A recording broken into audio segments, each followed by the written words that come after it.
the meeting is this meeting is planned within the project, the east side of the stage, a est del palcoscenico, and it's a project funded by our Ministry of Culture. The project has as a lead partner Accademia Mediterranea dell'Attore in Lecce.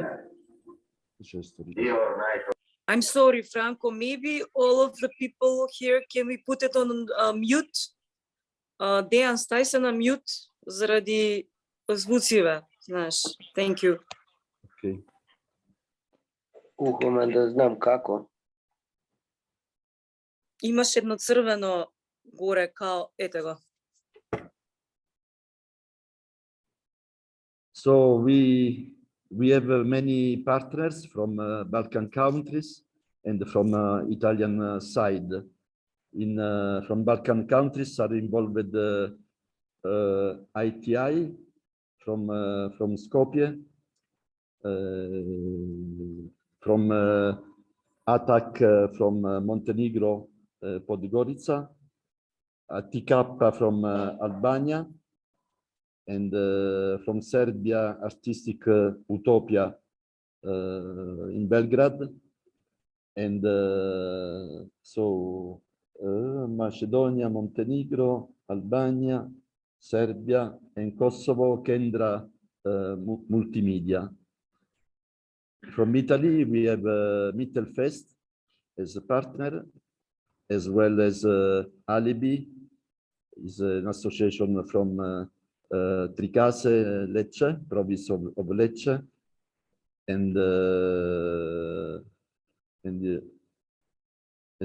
other one is Malte from Ancona, and so as you know, the project we are planning a program of dramaturgical residency about the topic of climate change. So we will start the program of residencies on February with Sonia Antinori, the playwright Sonia Antinori. We have just now on video, and so she will work in Pristina since from 13 to 19 of February, and then she will go in Belgrade for the residency in Belgrade from 20 to 25 of February.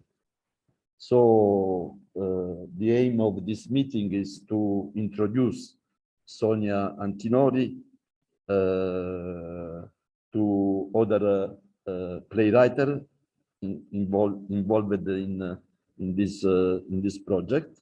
So I want to say thank you to Dejan, Iskra, to attend this meeting. Maybe there is also Ivana Apostolova from Skopje, but I don't see the other playwrights involved in the project. I asked to Sonia as well to other playwrights involved in the project to invite some critic or director or actress who played her texts. So tonight we have Daria Lippi. She will accompany Sonia in this speaking. The next meeting will be on 3rd of February. The other one on 24th of February with other playwrights involved in the project. So I think we can start with Sonia. Maybe Rossella want to say something? Yes. Hello, everybody. I'm very happy to see you here. And I would like to ask you if you can write your name and your surname in the chat, because we need to record the attendance.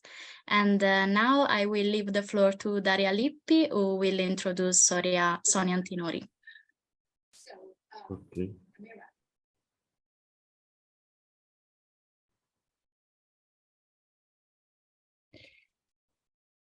Hi, you can hear me? Yes. Okay. So I'm quite honored, and I just hope that my English is good enough to say what I have to say about Sonia's writing. So I met Sonia, or I met her play Naufragium, because the actress, she wanted that Sonia wanted to play Naufragium, that was a monologue, sent me the play to propose for directing. And I have to say, so I'm an actress and a director, but before, I mean, I'm an actress director, and I don't like very much reading theater. I like going to theater, and I find it quite boring normally. And so it's because Silvia Galerano, that is a dear friend and colleague, sent me the play that I said, okay, I will read it. And when I finished it, the first adjective that came to me was Chekhovian. So this is the first thing I'd like to say about the plays of Sonia, how Sonia writes. And I say it as an actress. Sonia knows how to build the structure of a play. What I mean is that she knows how to make a first act, a second act, a third act, and if there is one, a fourth act. She knows how to begin, how to end, and how to develop. And it's quite rare, I find, in the contemporary drama playwriting. And if I say Chekhovian, is that I felt reading the play that she was, I didn't know anything about her. And I felt that she was, as Chekhov was, someone that wrote from the stage or from the audience of the stage, but she wrote in the theater. And which is something quite important actually for an actor, because building the structure of the play is not just building the structure of the narrative or the structure of the fiction, is building the structure that will guide the spectator's attention. And when we are on the stage as actress, we know that spectator's attention is not something, it's not a continuous, it's a landscape, and it goes up and it goes down. And when as an actress you act in a play where the structure is poor, you know that the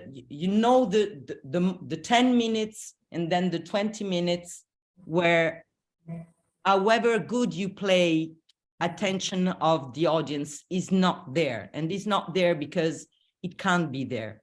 So the first thing I appreciated, I was struck even in the way Sonia writes, was really this: she cares, let's say it like this, she cares for spectators, she cares for the audience. She so maybe also because she is an actress, so she knows what it feels like when because of the structure of the play, we know that we have some pieces, some fragments that are inevitably lost to the audience. The second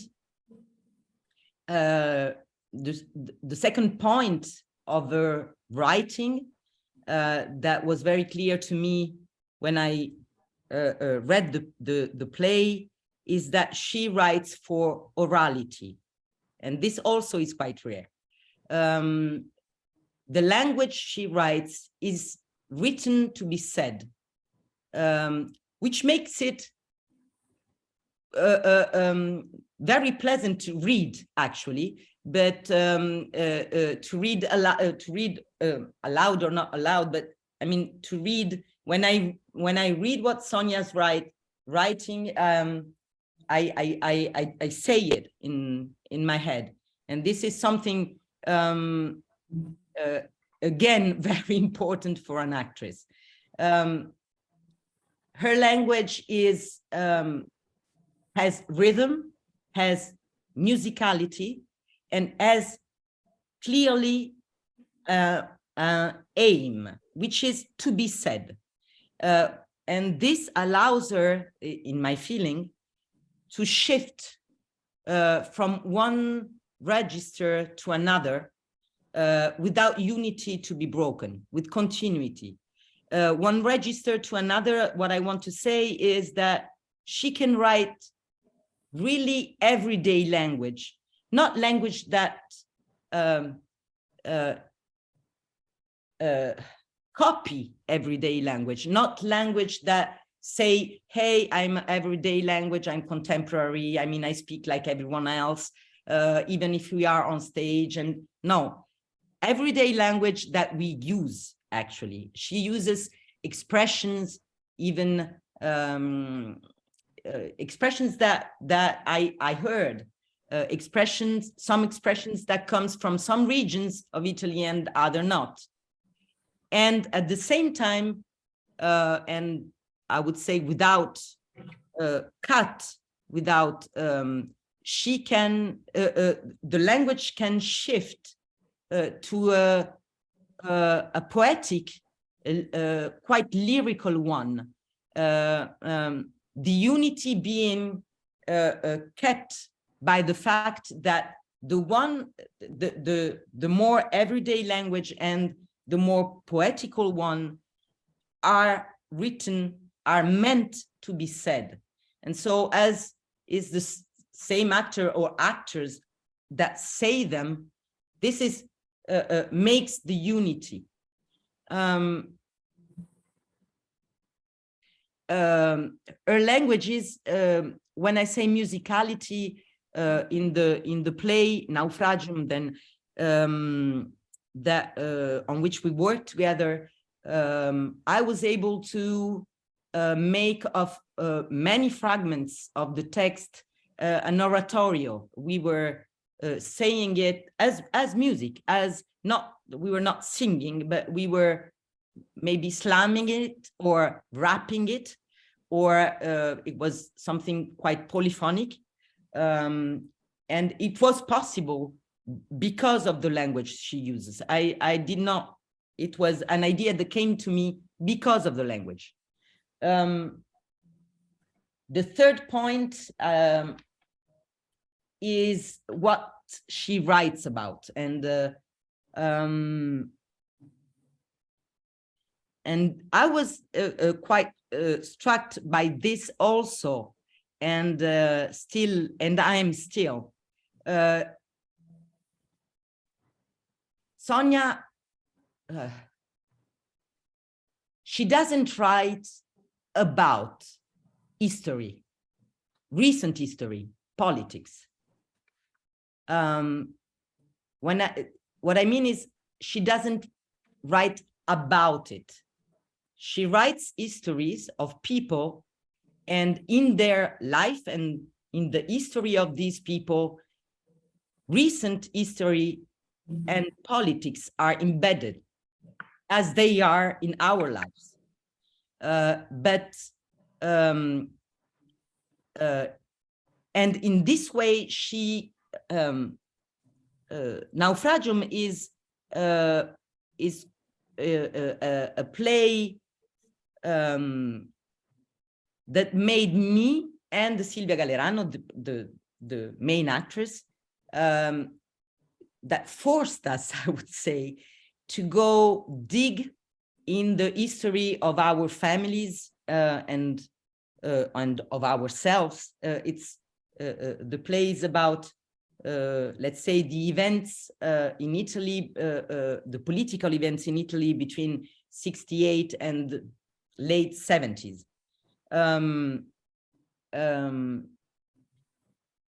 And this is very tricky. I'm quite reluctant to theater plays where politics is involved, because many of them tend to send a message. It's not what Sonia does. And so Silvia and I were able to actually put our point of view about these years. That is a strong one, because both our families were quite involved. And I think that what happens is that so the spectator is also able to put in the story his point of view, which is quite important. There's not a message to be sent, and it's another rarity, actually. If I think about authors writing about politics or history.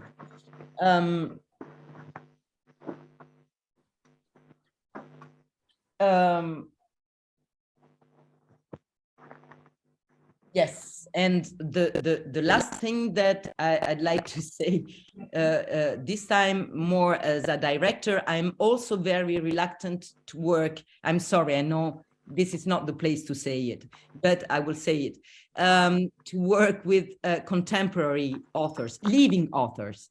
Well, I work in France, so it's maybe not the same thing. In France, the word, the verb is the most important in theater. I mean, the plays, on the plays of Molière, you have, it's not like a piece of theater, it's theater. We have but I'm mostly French now, but a tendency to consider the author as the artist with the capital A, which is not my position as an actress. I tend to consider the text as a material to work with, and not a piece of art that I must serve. And so the first thing I told Silvia when she said, I would like you to direct this play, was the problem is that you tell me that the author is living and she will come to rehearsal. So if I want to change something, she will say no and everything. And Silvia told me, I don't think that she will do that. And actually she didn't, she did worse. Well, she was on stage, first of all, as I was. It was a monologue, but she accepted that we do it, that we split it in three in some way. She accepted cuts, huge cuts. She even accepted add-ons. We inserted 3 scenes that had text in it that she didn't write. We wrote it, she wrote it with us, but on stage. And I proposed her to cut the end, the very end, and she accepted. I don't think she accepted because she didn't think that, because she thought that the text was not good. She accepted because she saw that the plays, as we were working on it, was better without these cuts that we were making. And this is really huge. I mean, Sonia is an author that thinks, as I think, that theater is a collective piece of art when it's art. And so text participates to that, and it's not something else or a piece of art in itself, which is also quite Chekhovian. When you read Chekhov, well, you really think that you have to see it on stage, otherwise it's quite boring.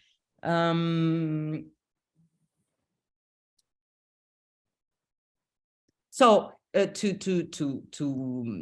come to an end, I think Sonia is, of all the authors I know, she is the most stage author that I know, and that's the reason why we keep working together, and we keep working together on a project that is a questioning about how do we write from stage, from action, and not make action, not starting from text to find action, but starting from action and write the text when the action is there. I think this is what I wanted to say. Okay, thank you, Daria. So Sonia, you want to introduce yourself?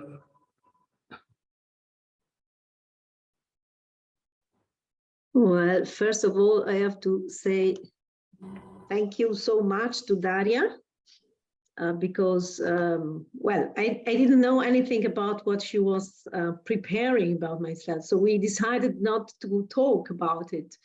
So I was listening with you, and I am, of course, like, you know, touched. Okay. It's funny because I tried to write something, don't to get lost, and also because of English, to be precise. And some points of Daria's speech are the same. So it's really funny. So as Daria words made clear, my experience as a playwright originated on stage.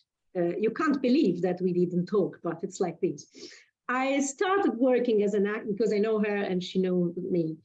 I started working as an actress in traditional companies in the early 90s.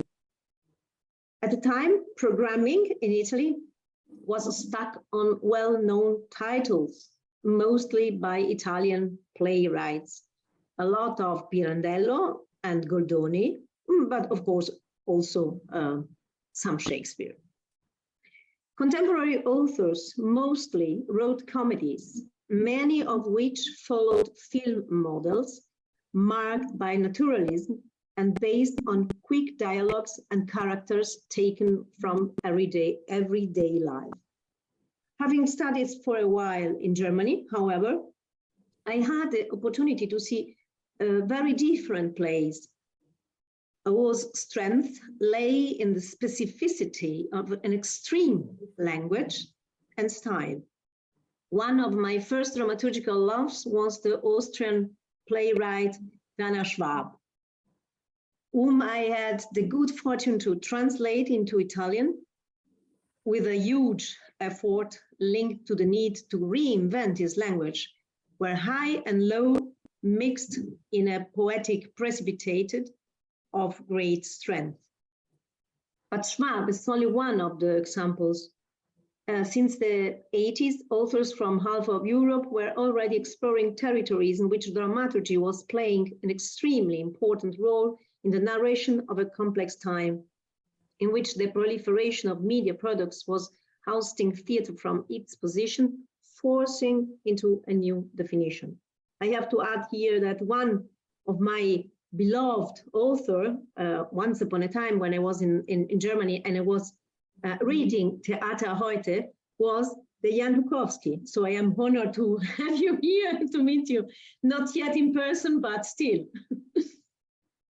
With a so-called Anni di Piombo, years of lead, in which Italy and other European countries were shattered by social turmoil and political violence, a phase of hope and idealism came to an end, replaced by the dawn of a livid and undifferentiated era in which we are still immersed up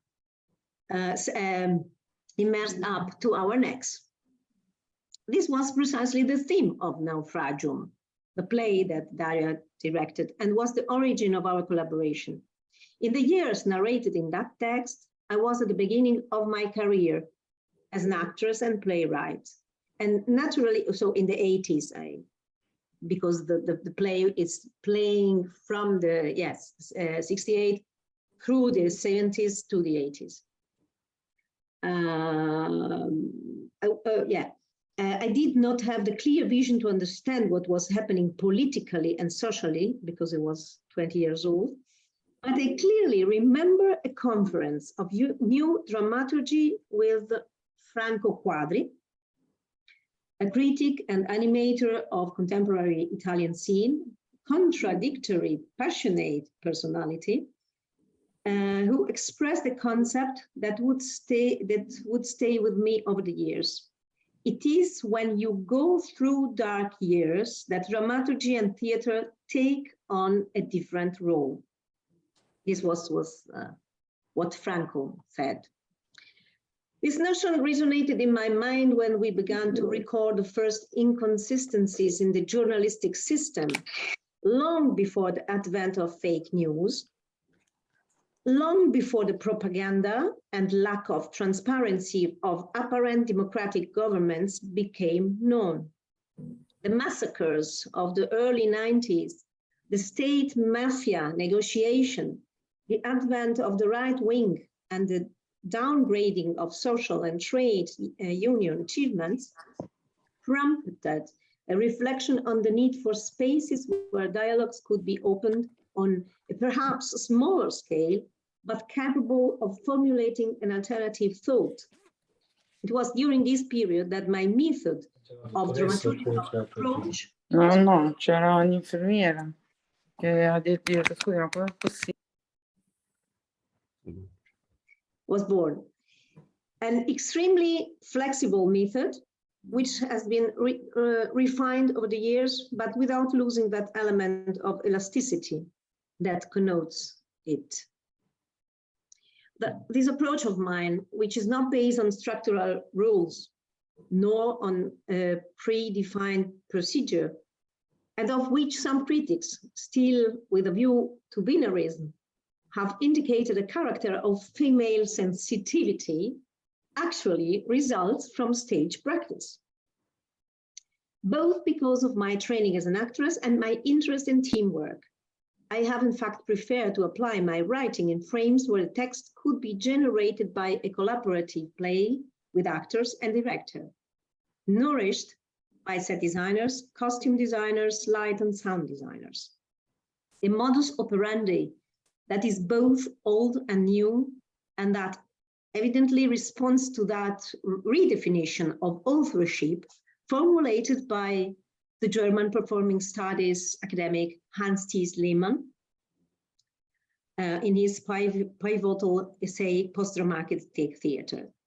In a context that questions hierarchical structures to oppose a horizontal model based on the cooperation of forces with different specifications but similar power, the 20th century contraposition between director, author, and actor is overcome by the play of a team of artists at the service of the work, in a process where listening is at the basis of an organic growth of the result. This is the reason why, even when I conduct more structured dramaturgical training courses, I propose moments of study and identification with actors, and in some cases, a small group of spectators. The text, thus, stops to be the product of a fervid and, at best, excellent mind, and becomes the device generated by a collective mind. This not only allows for the creation of particularly vivid works, but also for the growth of a group's sense of belonging, motivating the actors to a presence that is not only scenic, but rather penetrated into the very fabric of the narrative. This tendency was significantly funded through my experience with the actors of Teatro 2 in Parma, with whom I worked under the direction of Cristina Pezzoli in the middle of the 90s. On that occasion, as dramaturg. The work was based on two texts by Thurton Wilder, Our Town and Long Christmas Dinner, but worked with the entire collective of actors, whose inventions were deposited in some textual fragments that contaminated the original writing, giving the two works a meaning much closer to contemporary sensibility. But what does contemporary mean? Wondering this question is essential, since what the East End of the Stage project proposes is to create a working group on the subject of environmental protection. What is the character that should connotate works that aim to portray the present with immediacy and relevance? So I was looking in the Treccani, our big encyclopedia, where critic Rodolfo Sacchettini refers to contemporary theater through a definition given by philosopher Giorgio Agamben in his 28th book, Che cos'è il contemporaneo? What is contemporary? And the quotation is, he is truly contemporary who does not coincide perfectly with his time, nor conform to its demands, and is therefore, in this sense, out of date. But precisely because of this, precisely through this gap and this anachronism, he is capable more than others of perceiving and grasping his time. The expression inactual immediately reminds us to Friedrich Nietzsche. Sacchettini specifies this gap would represent the critical function,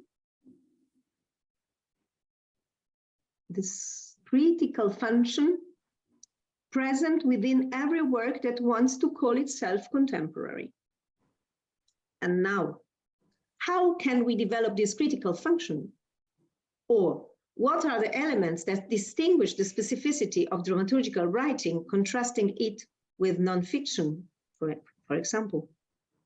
The question is important today when theater has found ways that are apparently close to investigative journalism in the wake of that documentary theater that has already found important expression in the 20th century, from Piscator to Peter Weiss, and which today has its best known representatives in Stefan Kegi of Rimini Protocol or Milo Rau.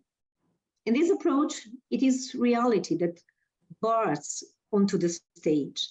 It is the experts or certain categories of people, the unemployed, the elderly, the disabled, former dancer, even artists, but framed in their real dimension with a narrative function that places them in the role of witnesses. In this part, the political aspect is as evident as the poetic component. The theatrical experience offered to the audience community is both cognitive, because it poses questions that in the best of cases will continue to proliferate as intellectual contamination, and intuitive, because it is generated by an aesthetic emotion. On the other hand, wanting to define the role of dramaturgy in the contemporary world, yes, it is important to reflect on the differences with other literary forms, from prose to poetry. And here I come back to the idea I presented earlier about the importance of the collective mind behind the performance event. Theater is a community art where the dialectical axis of the actors on stage is no more important than the so-called theatron axis, which connects stage to audience. And the happening, the becoming on stage, the sharing of the very moment, the ritual phenomenology that characterizes the theatrical experience is based precisely on this real-time communication. But this pushes us a little further with demand that communication itself be real. This search for an authentic voice has coincided in my practice with the realization that every subject matter needs a specific approach, which cannot be preordained. In this sense, I tend to treat each new work as an individual project with a system of rules and the language that has to be invented anew every time, each time. How can we create the textual materials that ground the theatrical experience in a way that makes it powerful? And what questions must we ask ourselves at a time when, thanks to internationalization processes, but also migration and technology, our audience is potentially as large as the whole world? We have here different continents participating today. With this theatrical, with which theatrical language, but also with which and how many languages should we approach the dense tapestry of culture in front of us? And what differences emerge when comparing the different perspectives of the many protagonists in this project? What urgency does the environmental issue have in our countries? What kind of sensitivity exists with regard to these topics, and how can be awakened or strengthened? Personally, the most radical experience I have had in understanding alternative ways of life in relation to environmental issues was during a 3-year residency on Easter Island. I have here 𝗟𝘖𝘓𝑗𝐿, who was with me there and who was sharing with me this period experience and thoughts, and also, well, going deeper to the culture and history of Easter Island. Rapa Nui, with the local indigenous community. The island is a privileged observatory for a discourse on environment, precisely because of its history of reckless exploitation of resources, which almost brought the island to collapse, making it emblematic. Indeed, some scientists have recognized the island as a kind of laboratory of ecological catastrophe. Easter Island confronts us with the specter of a civilization destroyed by the savage exploitation of the environment. At the same time, during my stay, I was able to experience a kind of indigenization, the so-called, thanks 𝐜𝐸𝑡𝐿, going native, in the close interpenetration between human life and the natural life of the inhabitants.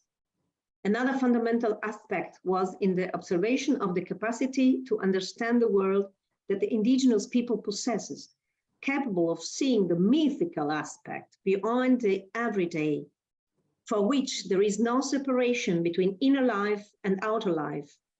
That character that scholars call participation, and coincides with a sense of wonder that binds the individual to the environment of which he or she is an integral part.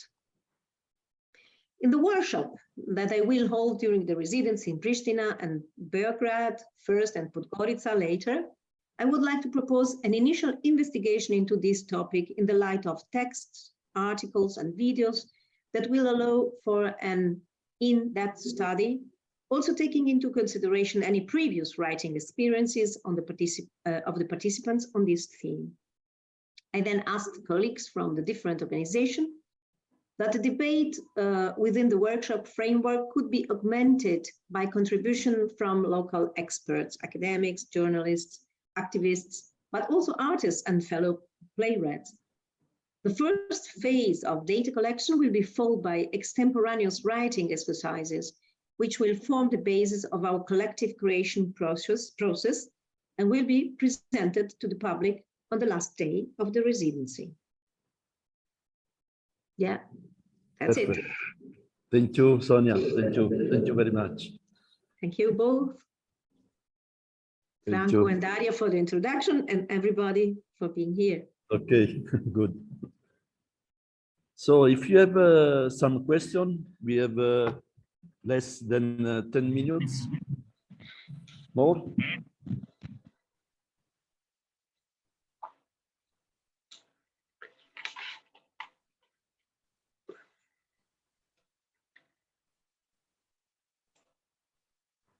So I'm very happy because we have a very good number of participants in this meeting.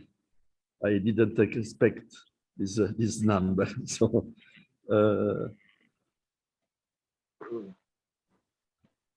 there is somebody with some question.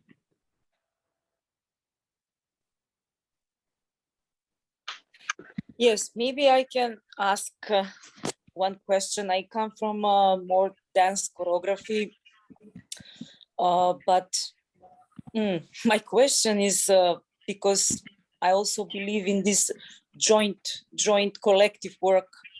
When you speak about collaborative processes, how do you collaborate with the practice from choreography and movement? I mean, just, yeah, I'm interested to hear.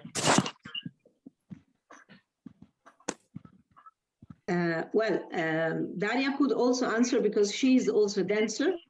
So in our collaboration, dance and movement were really very present. And well, I also started as a dancer once upon a time. For instance, I can make an example about my work with people with migratory background. I'm working a lot now in Italy, involving people coming to Italy, so new citizens. And for instance, the very first step we usually apply in our, well, not method, but practice, is precisely to work with body, because this is one language we can share without the problems of translation, without Google or whatever translator, and that everybody share, because it depends, of course, of education. Well, I was educated in classical ballet, a little different with my friends from Mali, expressing themselves with another kind of movements and gesture and so on. But this is the moment when we can build the team really through the bodies. Then we can share ideas, thoughts, intellectual, expressions and so on. But at the very beginning, it's so important. And I think the funny thing of this kind of meeting we have now after the COVID, that we can see each other. We are not in person, but somehow we see more of our inner life or private life, because we are in the different houses here, home. And this kind of becoming intimate is something which has to do with body, and also to observing our gestures, our poses, our gazes, and so on. Daria, do you want to add something? Thank you. Thank you.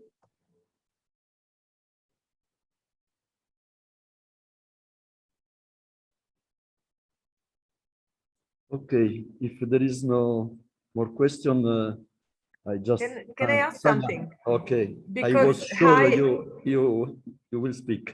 Yes, sorry to be a bit late. I was really busy. I hardly made it. I just want to say I'm Sanja from Belgrade, from 𝐜𝐸 Theater, And I was wondering, because you will come to Belgrade and we issued a call and we are already gathering participants, but what about the language? Because of course we would like to have as priority for all the participants to understand and to be able to express and to be able to write. Will it be an obstacle? So the workshops will be in English, isn't it? Yes, I think this is more a question for Franco, because he's the organizer of everything. We only had a little chat about it also with 𝐜𝐴-𝐻𝑜n, and we said that possibly some of the people of the staff is also can be there and can help as translator. Or Franco, I don't know if you thought about specialized or professional ones, but in my experience, sometimes when we work in theater, it's better really that theater people are making the translation, because sometimes the professional translator get lost with the concepts. So I had an experience really close to Hans Thies Lehmann in Rome once. He was making a presentation of my translation, his book. And after a while he said, no, sorry, I can't, because the guy who was perfect, was very pronunciation great and vocabulary and so on, but he didn't catch the point. So, well, if we can help each other, I think it's very nice. Because yes, Franco can say what is. Okay. Anyway, Sanya, we can talk on Monday about this topic.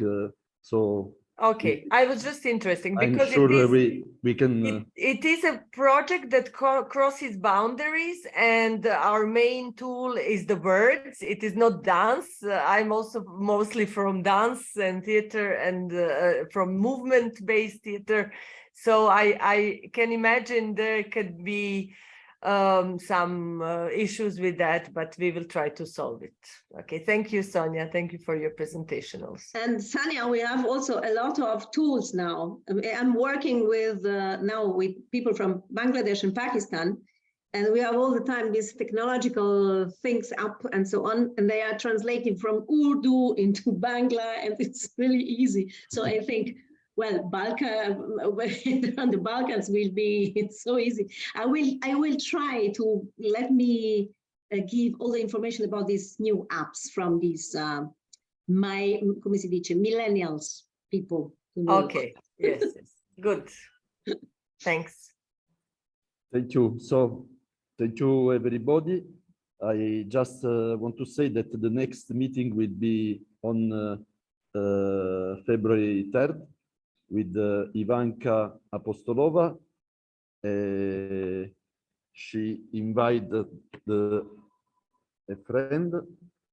The name is Kristina Paseva-Dinowska. I'm not sure.